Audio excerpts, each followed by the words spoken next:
المرسلين وخاتم النبيين وعلى آله وأصحابه الطيبين الطاهرين ومن اتبعهم بإحسان إلى يوم الدين. وأشهد أن لا إله إلا الله وحده لا شريك له ولا شبيه ولا مثيل له ولا ضد ولا ند ولا جسد ولا صورة ولا أعضاء له. كان الله ولا مكان، فهو الآن على ما عليه كان.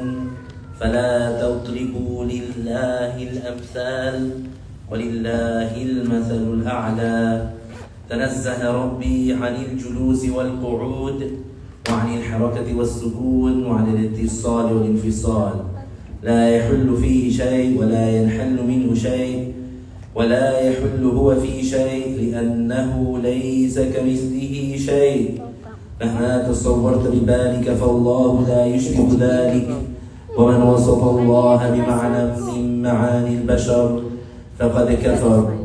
وأشهد أن سيدنا وعظيمنا وقائدنا وقرة أعيننا محمدا عبد الله ورسوله ونبيه وصفيه وحبيبه وخليله، أرسله الله هدى ورحمة للعالمين، هاديا ومبشرا ونذيرا وداعيا إلى الله بإذنه سراجا وهاجا وقمرا منيرا. اللهم صل وسلم وأعظم وأنعم وأكرم على هذا النبي الكريم سيدنا محمد خاتم النبيين، كلما ذكره الذاكرون وغفل عن ذكره الغافلون. الصلاة والسلام عليك يا سيدي يا رسول الله. الصلاة والسلام عليك يا سيدي يا حبيب الله. الصلاة والسلام عليك يا سيدي يا عظيم الجاه. I praise Allah, I glorify Him and I thank Him for all the blessings that He gives without Him being obligated. And I ask Allah to raise the rank of our beloved Prophet Muhammad sallallahu alayhi wa sallam, and to protect his Muslim nation. I testify no one deserves to be worshipped except Allah, the one without a partner, the one without an equal, the one without a similar, the one who is unlike anything in the universe and nothing in the universe is like Him. He has no father, no mother, no sister, no brother, no son, and no daughter. He exists without time and place because He is the creator of time and place. He does not reside above the throne, and He is not attributed with fatigue like the non-Muslims say. Our Lord is glorified beyond any imperfection that the non-Muslims attribute to Him. Whatever you imagine in your mind, Allah Ta'ala does not resemble that, and whoever attributes an attribute of the creations to Allah is outside of Islam. And I testify that Muhammad sallallahu alayhi wa sallam, the son of Abdullah, the son of Abdul Muttalib, the son of Hashim, the son of Abdul Manaf, from the tribe of Quraysh, is the best creation of Allah and His final prophet and messenger, sent to all humans and jinn, and He is truthful about everything that He conveys of the revelation. Thereafter, remind ourselves to have the sincere intention for the sake of Allah in attending this session of Islamic knowledge, because having the sincere intention is a requirement to get the reward. So the Muslim, whenever he does a good deed, he has to have the sincere intention for the sake of Allah to get reward for that good deed. The reward is defined as the compensation that the Muslim receives in the hereafter for the good deeds that he did in this life among what makes him happy. The sincere intention means for the Muslim to do the good deed seeking the acceptance of Allah only and not the praise of the people. So alhamdulillah for al-Islam, because it is the only true religion, it is the only valid religion, and we are grateful to Allah that we have been guided to the knowledge of Ahlul Sunnati wal Jama'ah, the saved group. So we're continuing on with defending the prophets from the slander and fabrications that have been made up against them by the evildoers. Many of these, they stem from the children of Israel, but also they're not the only ones. But so here, we're here to dispel and absolve and exonerate the prophets from some of the evil and vile things that the non-Muslims have attributed to them. We introduced the concept by saying that the prophets are impeccable, that they do not commit blasphemy or enormous sins or small abject sins before and after prophethood. We made sure to clarify that the prophets are protected from anything that repels people away, whether it were from the physical aspect or from the character aspect, and that the prophets, they are all protected against lying, that they're all protected against forgetting the revelation before they convey it. They're protected against foolishness and vileness and dullness and betrayal because they have to have the best character, because they are sent by the Creator of the universe to deliver and convey the message of salvation and the instructions for how to walk on the correct path. So if someone were to try and tarnish their credibility and say, well, they were just men, or they were vile, or that they lied, or that they did despicable things, then they would be trying to discredit the message of salvation, as if saying, well, we don't have to follow them, they make mistakes like us, and that is not the case.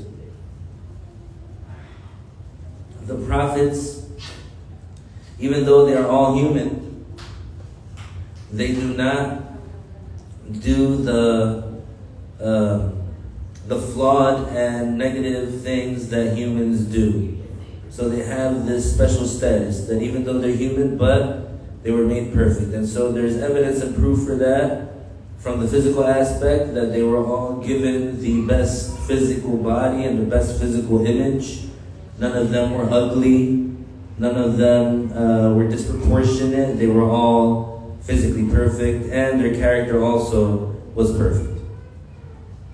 So among the things, we're going to continue on with Prophet Adam alayhi salam. We mentioned some of the things that are fabricated and the lies that are told referring to him. We mentioned that some people, they claim that Prophet Adam alayhi salam was originally started off as an ape, and that he was like a caveman, na'udhu billah. We say that this is incorrect, and we refute and reject the so-called theory of evolution and the whole thought process behind Darwinism.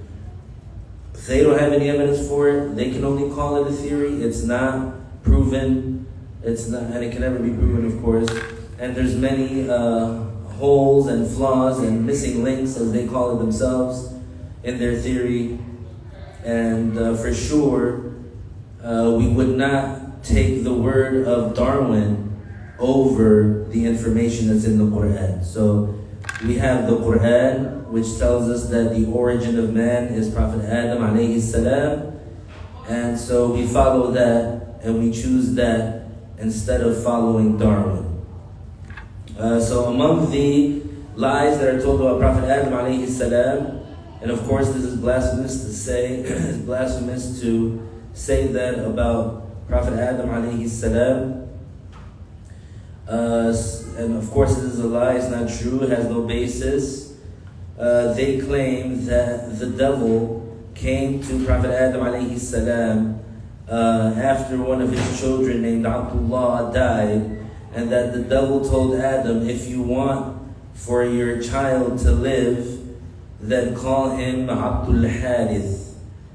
And he wants, and the devil means by that, yani himself, the shaitan. So the devil approached Prophet Adam alayhi salam and supposedly suggested to him to name his son the slave of the devil, na'udhu billah. And some people claim that Prophet Adam alayhi salam did that, na'udhu billah, or wanted to do that, and of course that is blasphemy. And Prophet Adam alayhi salam, he's a prophet, he receives the revelation, he is honored by Allah, and he would never consider or want or name his son slave of the devil, na'udhu billah. So that's among the lies and fabrications that they stem from the children of Israel. Because Prophet Adam alayhi salam and Lady Eve, they did not fall into the same trap twice. They did not fall into the same hole twice. What does that mean? When they were in paradise, the shaitan came to them and he told them things, and he lied to them, and they ate from the tree, etc. So when the shaitan tries to tell them something again, they wouldn't, and they fall into the same trap twice. So once they knew, for example, that the shaitan did what he did, they would never listen to him again.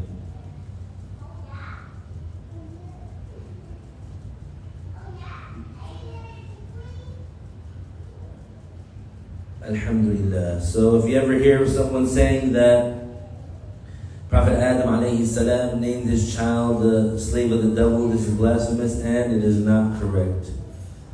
So the bottom line of this issue is that our master Prophet Adam alayhi salam is the first human and the first of the prophets and the first messenger.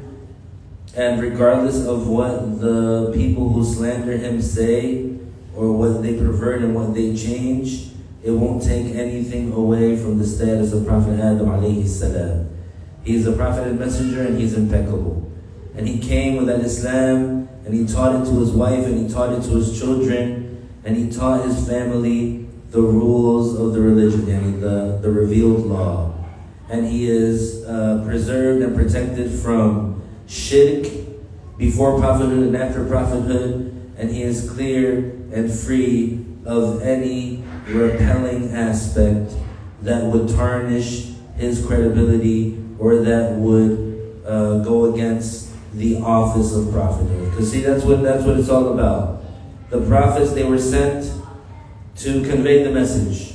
So anything that contradicts that or negates that or opposes that, the prophets are protected from it. Yeah, they're free from it. Because Allah Ta'ala, He's the most wise. So if it were the case that a prophet were, let's say, vile or anything like that, it would be like saying that Allah is a fool for choosing someone like that, let's say, to be the conveyor of the message. And Allah Ta'ala is the most wise. So it is blasphemous to say that a prophet is a liar, that a prophet is an enormous sinner, or a prophet would do something like name his son or his child the slave of the devil. Now we're moving on to Prophet, or we're going to move on to going on, clarifying some of what has been mentioned, some fabrications that have been mentioned about our Master Nuh alayhi salam. So this is going to be talking about the occurrence of idol worship on earth after Prophet Idris alayhi salam, after he died. So after Prophet Idris alayhi salam, after he died, worshipping creations or idolatry, polytheism, and worshipping other than Allah occurred among the people. Shirk occurred among the people. And it remained like that, and with the shirk amongst the people for some time, until Allah Ta'ala sent Prophet Nuh alayhi salam, calling the people to Islam. So between Prophet Idris and Prophet Nuh alayhi salam was 1,000 years. And during that time, it is called the first ignorance era. And so by that, Prophet Nuh alayhi salam, he would be the first prophet and messenger that was sent to the non-Muslims, calling them to Islam. Because before that, everybody on earth was Muslim. During the time of Prophet Adam alayhi salam, everybody was Muslim, his generation, and up until he died. He lived a long life. Up until he died, everybody on earth was Muslim. Then after him, his son Sheeth alayhi salam was the next prophet and messenger. Everyone during his lifetime was on Islam, and everybody on earth during his lifetime was Muslim. And then after that was Prophet Idris alayhi salam. All throughout his life, everybody on earth was Muslim. After he died is when the first shirk, the first blasphemy appeared amongst the humans. So once that happened, then blasphemy and shirk began to spread all through the earth until Prophet Nuh alayhi salam was sent. So by the time that Prophet Nuh alayhi salam, when he received the revelation, there were a lot of non-Muslims on the earth. So he was the first prophet and messenger that was sent to a people on earth that they were not on Islam. These people, they had now become idolaters, idol worshippers, and they spread throughout the earth. And Prophet Nuh alayhi salam, he was the first prophet and messenger sent to the people on earth while they were in a state of blasphemy. Before that, the prophets and messengers, they were teaching on Islam to the people on earth who were already Muslim.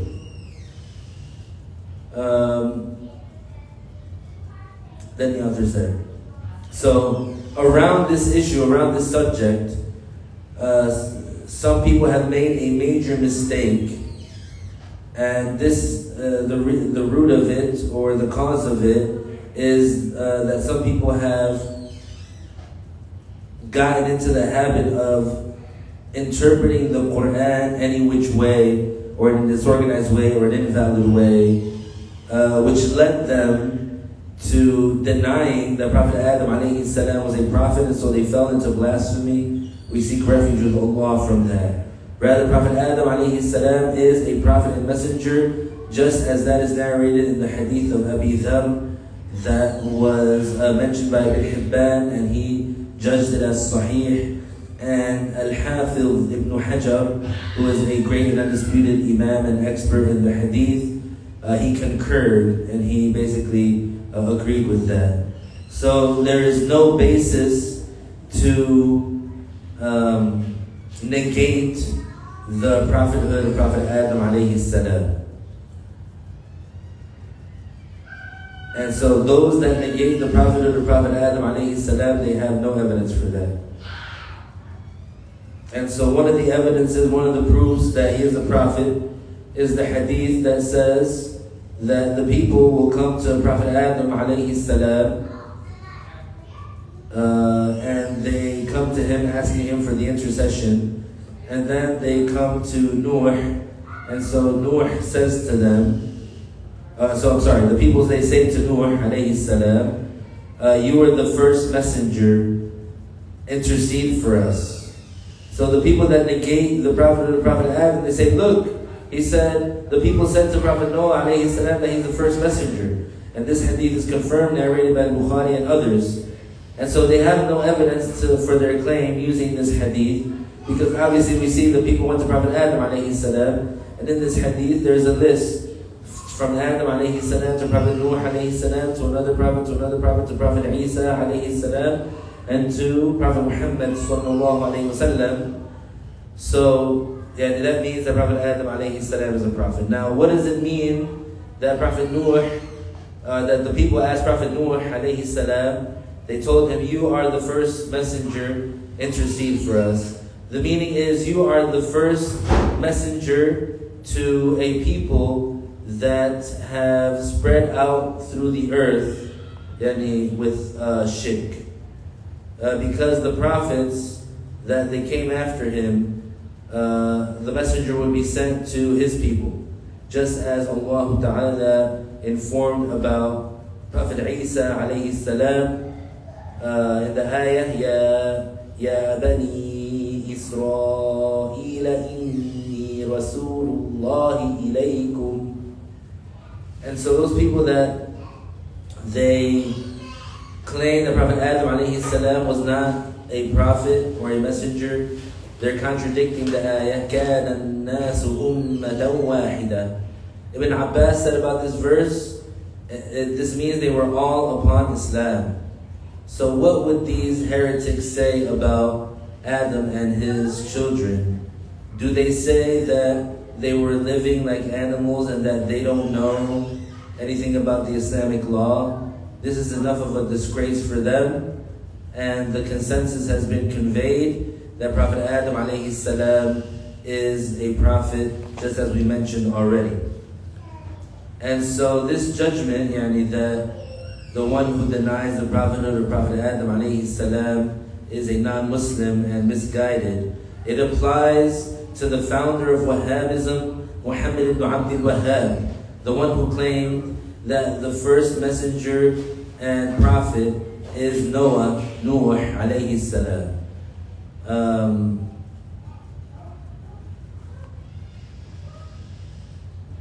So that's another one of the misguided matters that the founder of Wahhabism came with. He said that Prophet Adam alayhi salam was not a prophet or a messenger. So now we're going to explain the hadith about the intercession that some people claim is evidence for them.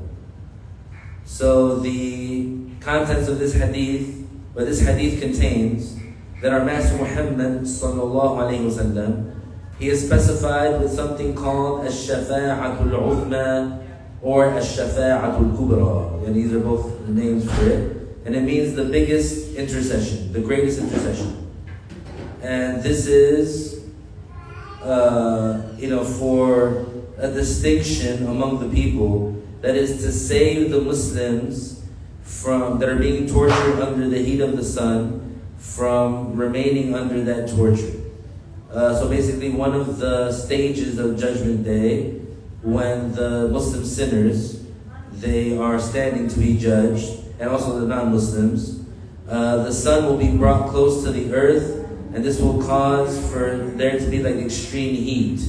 And those that are feeling the heat of the sun on that day, they're under a lot of torture, they're under a lot of pain.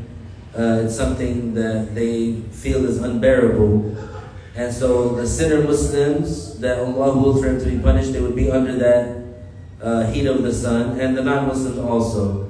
But when the Prophet ﷺ, he does his intercession, his major intercession, he asks Allah that those Muslims who are suffering under the heat of the sun, that they be removed from that.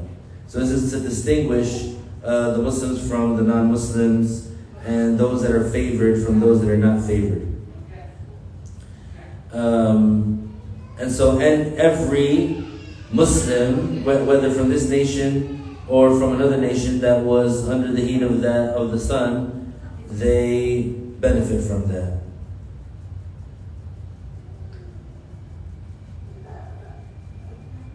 So that intercession, when the Prophet ﷺ relieves the sinner Muslims from being tortured under the heat of the sun, it's not specific to this nation. Rather, it'll benefit the Muslim enormous sinner from the previous nations as well.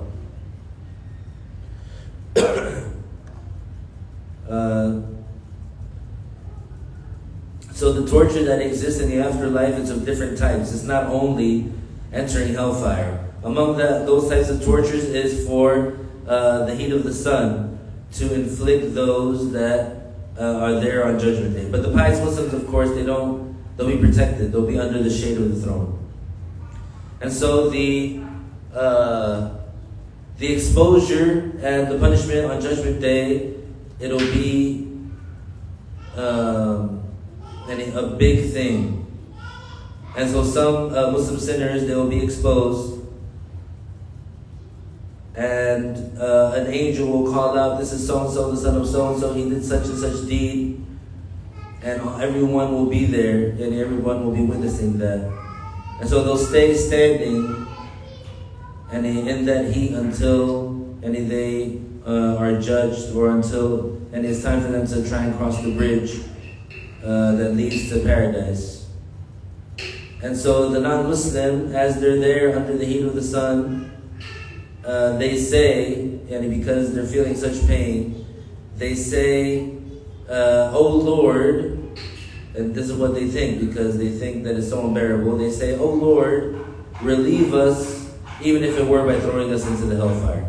So the non-Muslims will say that. They will say that they can't tolerate or bear being under the heat of the sun, and that they want to be just removed from there, even if it was to be thrown into hellfire.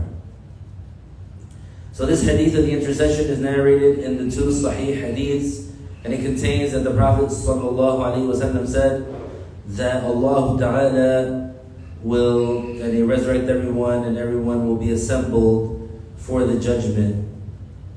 There will be a time when the sun comes close to the people, and so the people that are feeling that heat of the sun, they will reach to a high extent of hardship and worry, and they won't bear it. And so the people would say, "Do you not see the situation that you're in? Do you are you hoping or waiting for someone to intercede for you?"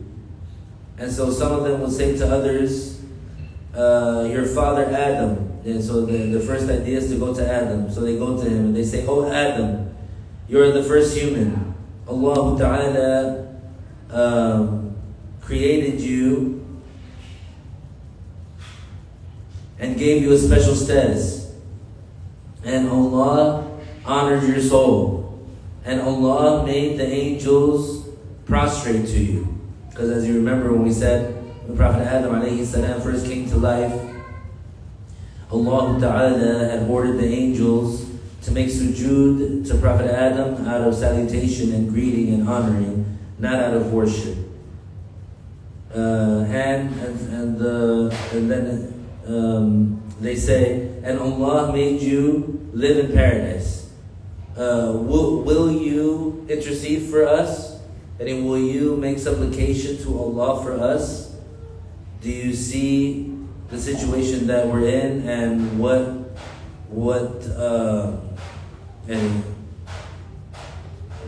is happening, or the situation that is happening to them?" And so Prophet Adam alayhi salam, he says, "Indeed, my Lord, that the signs of my Lord's punishment on this day, they are the most severe, and they've never been as severe as today, and they won't be as severe any going forward or after today. And he forbade me from eating from the tree, and I ate from the tree. And that he says, myself, but remember, the prophets, they don't fear torture. They don't fear punishment from Allah. They don't fear that they're going to hell. They know that they're accepted. So then he tells them to go to Prophet Nuh alayhi salam. And so they go to Prophet Nuh, and they say to him, "Oh Nuh, you're the first messenger, you're the first of the messengers to the people of the earth," which means after blasphemy has spread among them. And Allah named you a grateful slave. Do you see our situation? Do you see what has happened to us? Would you intercede for us? And so he says something similar. He says the signs of punishment from Allah on this day are the most severe.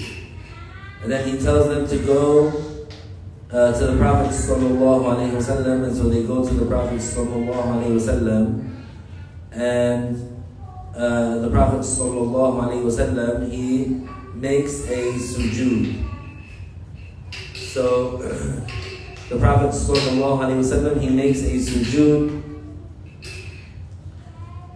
and then it is said to the Prophet sallallahu alaihi wasallam, "O Muhammad, lift your head and intercede, and it will be granted.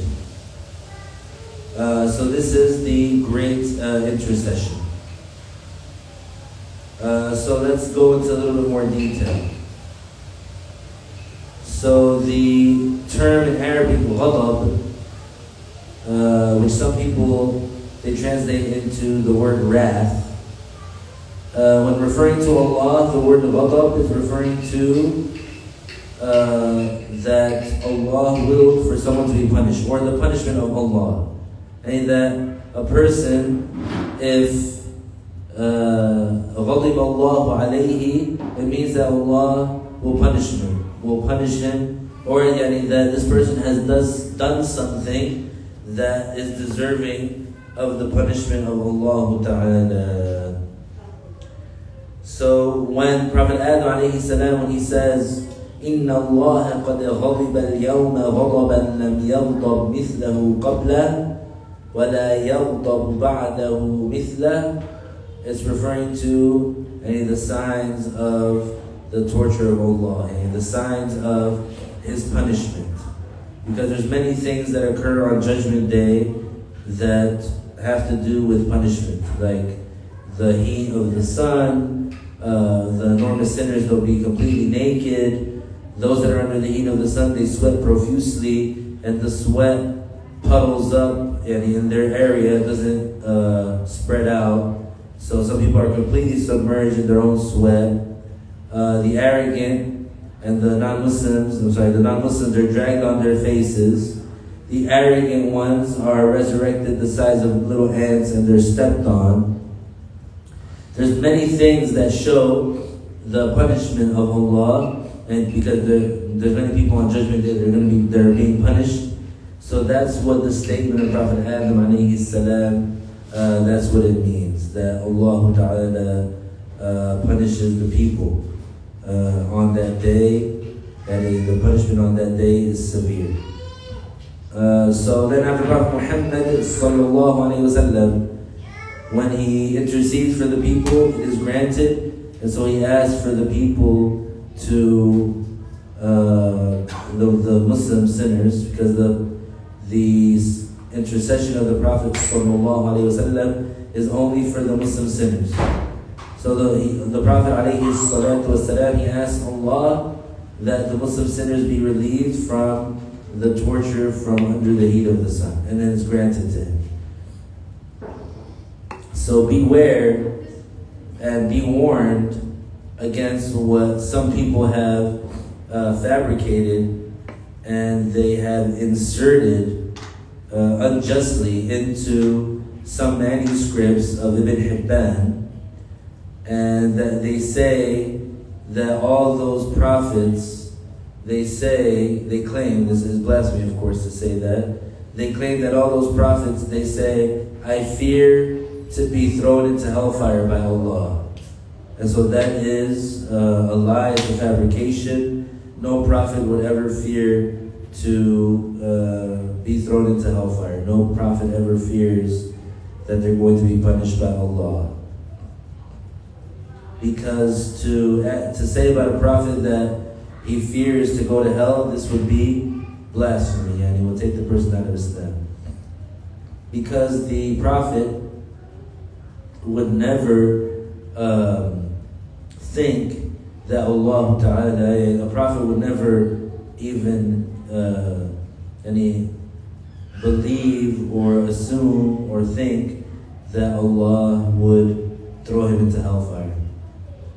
So what's mentioned in the book called Al-Ihsan, authored by Ibn Balban, is incorrect and corrupt. That's mentioned in that book, and of course that is blasphemy to say that a prophet said, I fear to be thrown into the hellfire by Allah.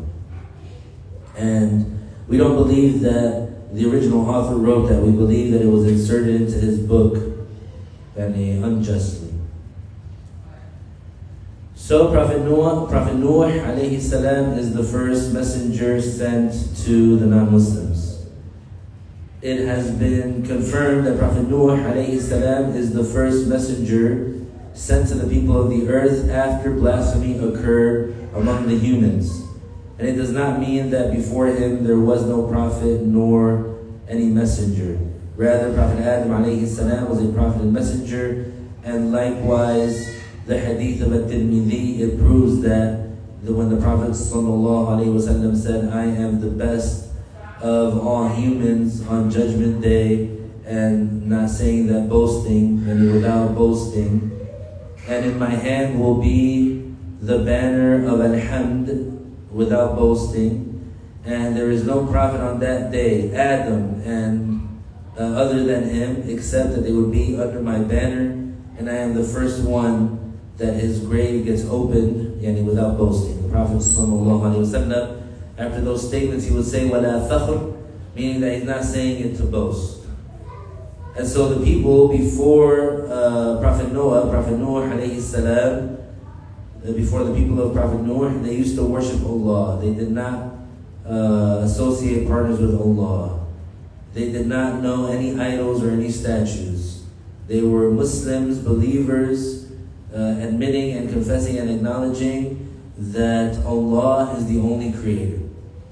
And so among what we use as proof to say that before the people of Prophet Nuh alayhi salam, that they were Muslims, and that they did not know idolatry or idol worship, is the ayah, كَانَ النَّاسُ أُمَّةً وَاحِدَةً فَبَعَثَ اللَّهُ النَّبِيِّينَ مُبَشِّرِينَ وَمُنذِرِينَ وَأَنزَلَ مَعَهُمُ الْكِتَابَ بِالْحَقِّ لِيَحْكُمَ بَيْنَ النَّاسِ فِيمَا اخْتَلَفُوا فِيهِ, which means the people were one nation.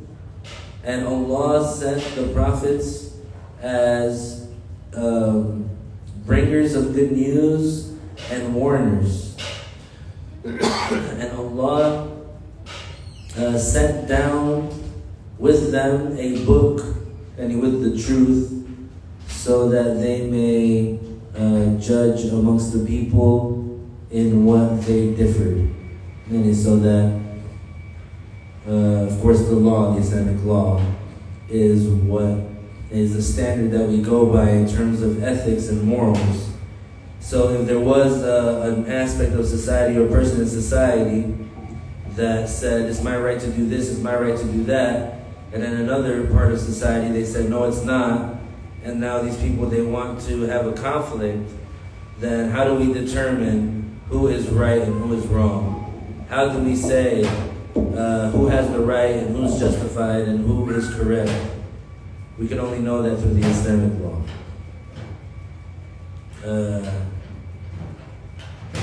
So Ibn Abbas, it's mentioned and it's narrated from Ibn Abbas that he said between Prophet Adam alayhi salam and Prophet Nuh were 10 centuries, and they all were upon Islam. And then they differed after that, so Allah Ta'ala sent the prophets as bringers of good news and warners.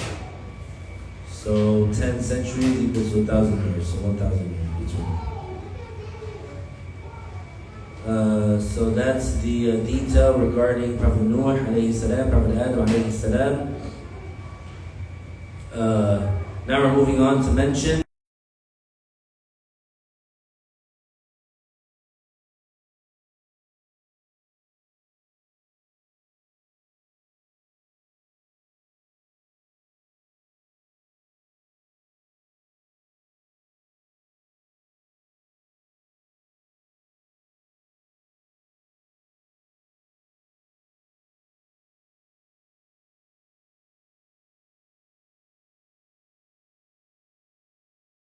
that he would have a woman under him that committed fornication. And so even though some prophets, their wife, the wife of certain prophets, they disbelieved. They did not believe in them. They did not accept the message. But even though they did not accept, we say that they would not commit fornication and while being married to him. So even though a wife of a prophet might be a blasphemer, but she won't commit adultery. And while she's married to that prophet, she won't commit adultery. So, because that would be like, that would be something that negates the office of prophethood.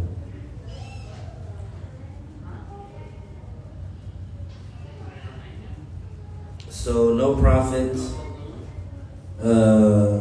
was married to a fornicator.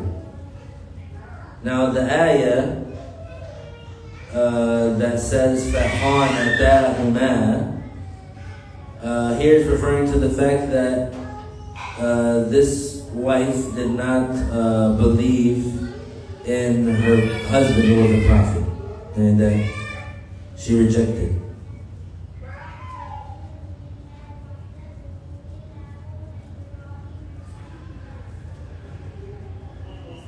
So that's the meaning of فَخَانَتَاهُمَا in the verse. فَخَانَتَاهُمَا doesn't mean that they betrayed him with adultery. No, it means that they did not believe in them. So it is clear for us that when it's mentioned about Prophet Nuh that he's the first messenger, and this is a relative. So it means the first messenger after blasphemy spread on the earth.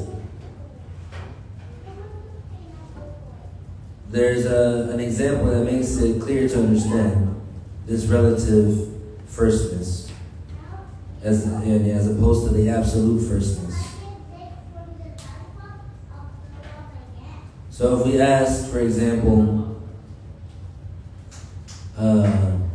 who came into the musalla first, and it means today, for example, like if there was an event and it was set for a certain time, and then the people started coming in, and then somebody wanted to know who came in first today. They mean and who came in, or they would say who came in first, and regarding that, and they mean by and who came in, who was the first person to come into this place for that context. They don't mean who was the first person that came in absolutely. So somebody says, I came in first, or I was the first one here, or I was the first one who came in.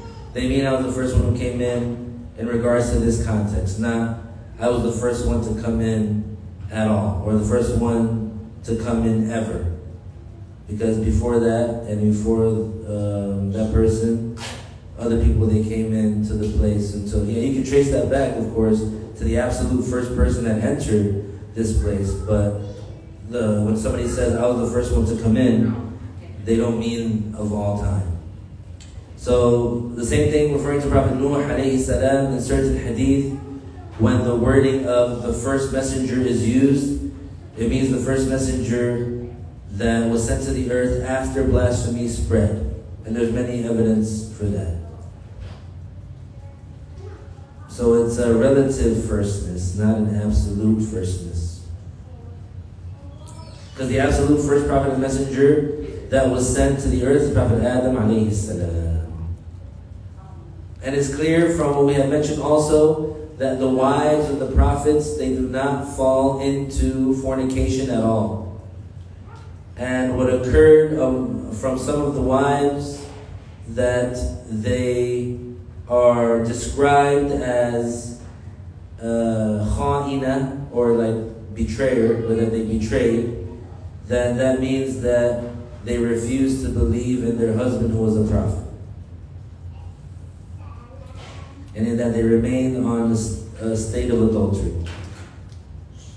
Because it was in the revealed law of Prophet Nuh alayhi salam, and the revealed law of some of the prophets, that it was permissible for the Muslim to marry an idol worshipper female, or for a female Muslim to marry an idol worshipping male, like Asiya, the daughter of Muzahim, radiallahu anha, may Allah accept her, she was the wife of the Pharaoh.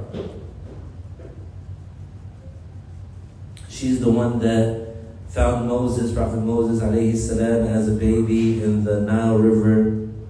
She's the one that brought him into the house. She wanted to keep him. She convinced the Pharaoh to let him stay. Then eventually, when the Pharaoh found out that she was a Muslim, he tortured her to death. And she died as a martyr. So someone might say, well, how could that be? How could she be his wife? Well, when the Pharaoh was a big idol worshiper. And so the answer is that in some of the laws of the prior messengers, it was permissible for the female Muslim to marry a non-Muslim. It was permissible for a male Muslim to marry a female idol worshipper. As for the laws of Prophet Muhammad sallallahu alaihi wasallam, even the male Muslim is not allowed to marry an idol worshipper female. The Muslim man, he can marry a Christian woman or a Jewish woman, but he cannot marry a Hindu woman or an idol worshipper woman or a fire worshipper woman. He cannot marry her. So it might be the case that, as it occurred in the past, the wife of a prophet would be a non-Muslim, but she would not commit fornication. She would not fornicate.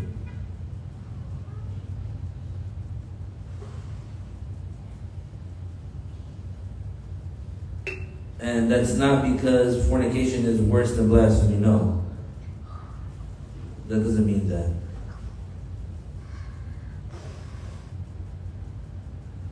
And Allah Ta'ala knows best.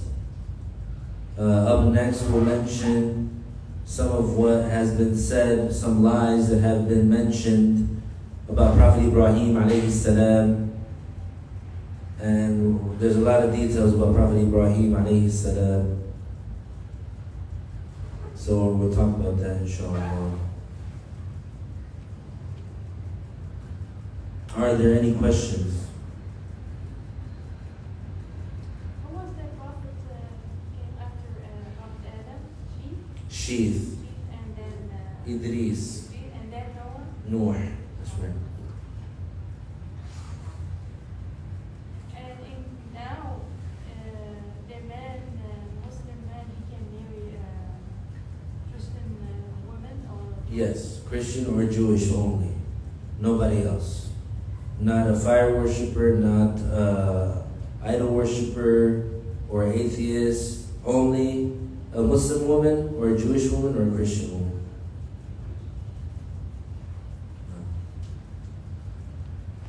طيب نهلل لا إله إلا الله اللهم صل على سيدنا محمد وعلى آله وصحبه وسلم ربي اغفر لي وللمؤمنين والمؤمنات وبارك الله فيكم السلام عليكم.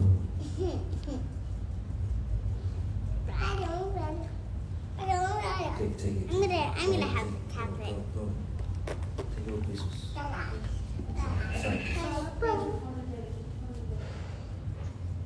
We'll call the adhan now, so we'll pray Isha. Dad, turn them off right now. Huh?